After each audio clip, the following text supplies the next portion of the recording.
'cause you started something. What is going on? Can't you see that ever since we met, you've had a hold on me? How about we meet at your apartment, lunchtime? The affair heats up Monday on Ally McBeal. Spice Boutique have tops for you.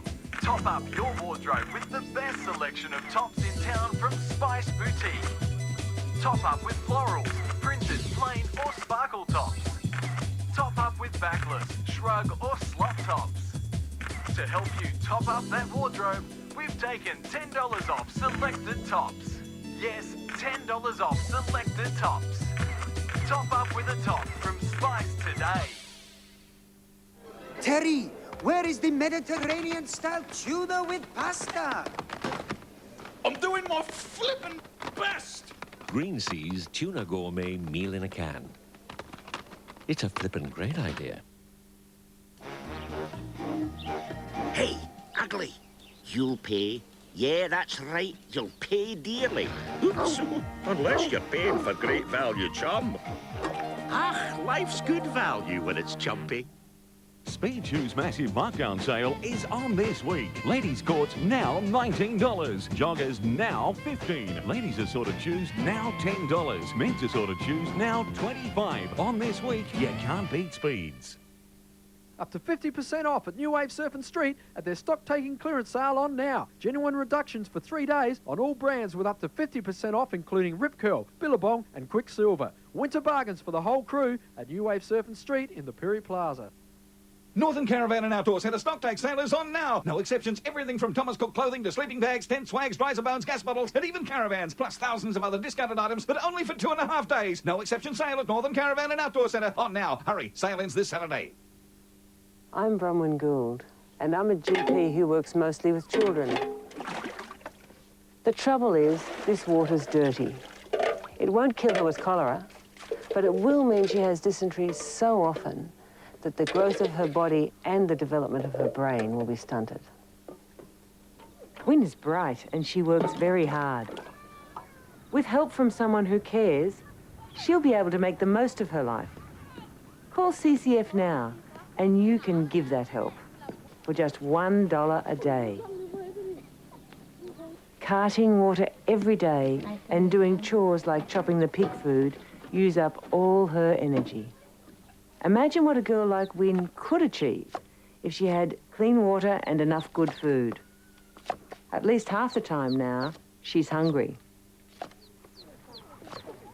So dirty water, hard work, and not enough food all take their toll.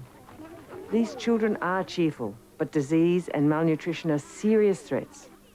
The fact is that 2 out of 3 children here in Vietnam go hungry. That's why I sponsor a child, and that's why I'm a director on the board of CCF. We guarantee that 80% of all sponsorship dollars comes overseas for projects to help the child, the family, and the community.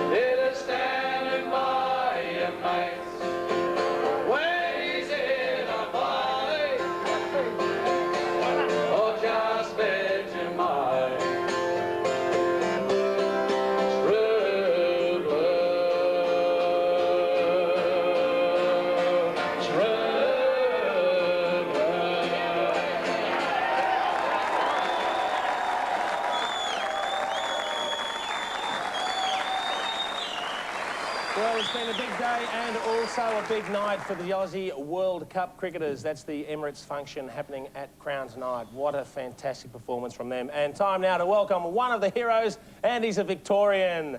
Please welcome the one and only Pistol Paul Rifle.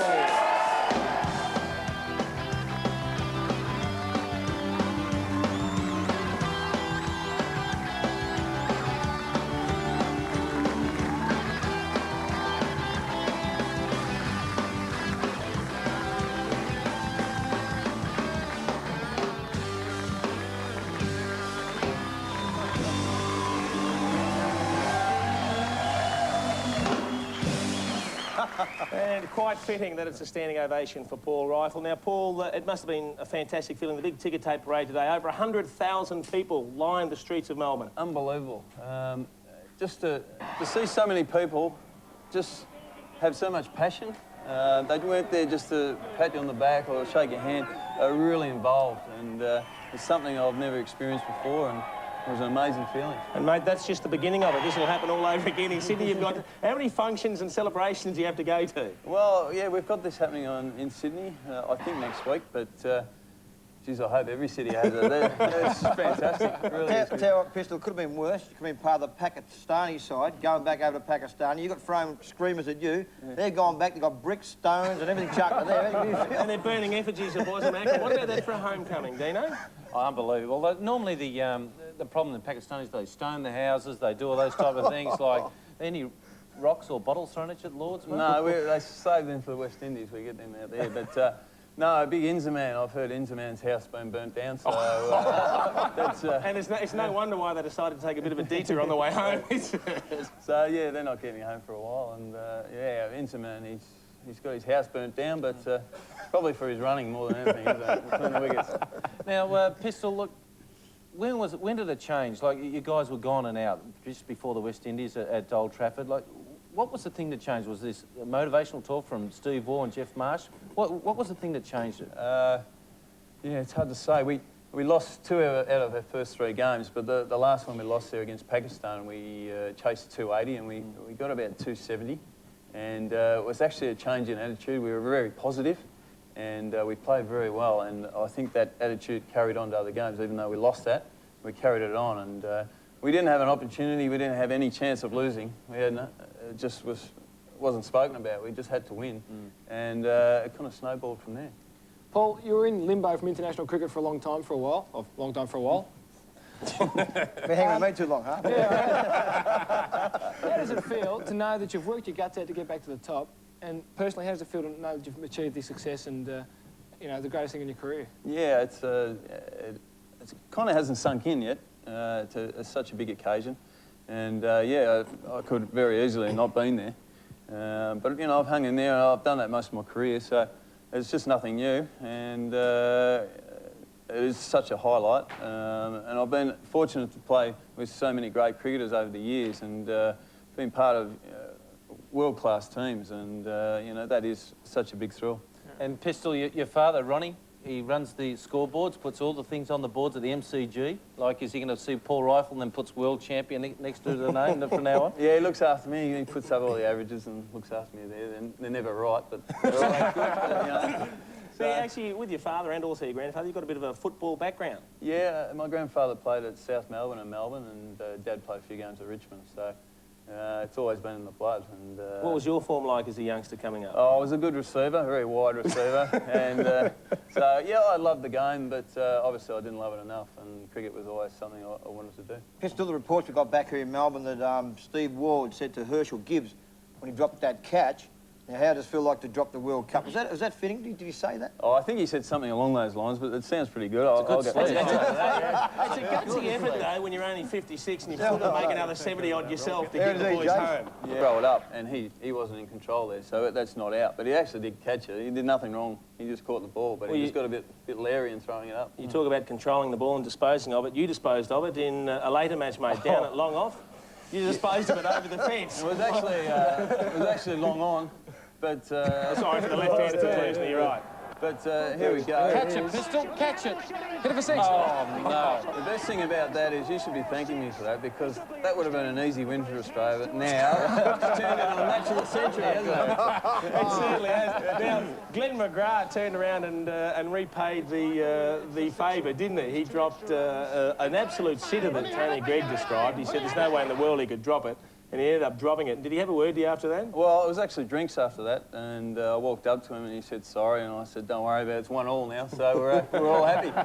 So. Paul, next up to the Sri Lanka tour. Yeah. A, do you want to go?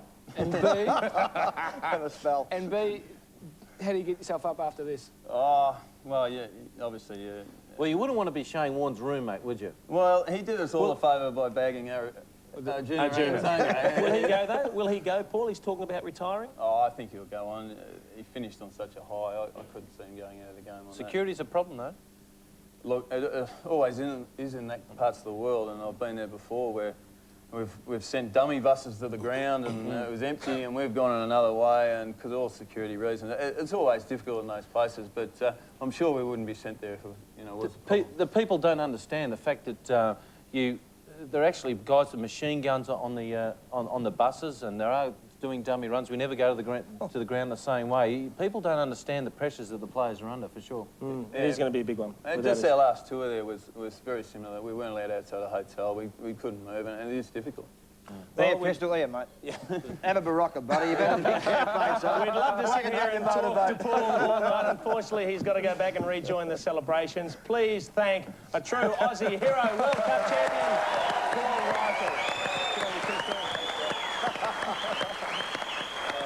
After the break, we'll catch up with Roosie and Leighton Hewitt. They're coming to us live from Wimbledon. But just quickly, did you see the headlines in the paper? A gentleman that we're all pretty familiar with, Eddie Maguire, just signed a new contract. He did. Now, like 10 million, I heard, over a 5-year deal, right? That's 2 million per year. Now, the mail I got was right. Good maths, Dougie. Now, guess what, Jace? I heard it was more than 10 million. It could be 12 million. And just, matter of fact, that will answer for 300 people. Got sacked 3 weeks ago in Channel 9. The paper, Eddie's pay packet as well. Don't worry about that. Well, it just makes you wonder, does that mean that Eddie's other show might need a facelift? Welcome to Who Wants to Be a Multi-Millionaire? The show for those with a shitload of money who are always on the lookout for a little bit more. Our contestant tonight is from Toorak. Please welcome Edward Maguire. What a big week it is to become a multi-millionaire. I hope I put in a good performance. There's no doubt about that. About that, there is no doubt. Shut the crap out and answer the questions. Number 1, your lucrative contract is coming up for renegotiation at Channel 9. You A, start a rumour you're about to be poached by Channel 7. B, start the rumour and get me to constantly quiz you about it on air. C, feign shock. Then, during ad breaks, remind me to keep asking you about it. Or D, all of the above. Being from Broady, John Sammy Newman, I'd like to use a lifeline. Can I phone a friend?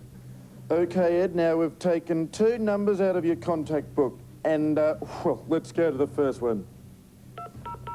Hi, I'm Candy, and you've been a very naughty president. I think I'll try my second option.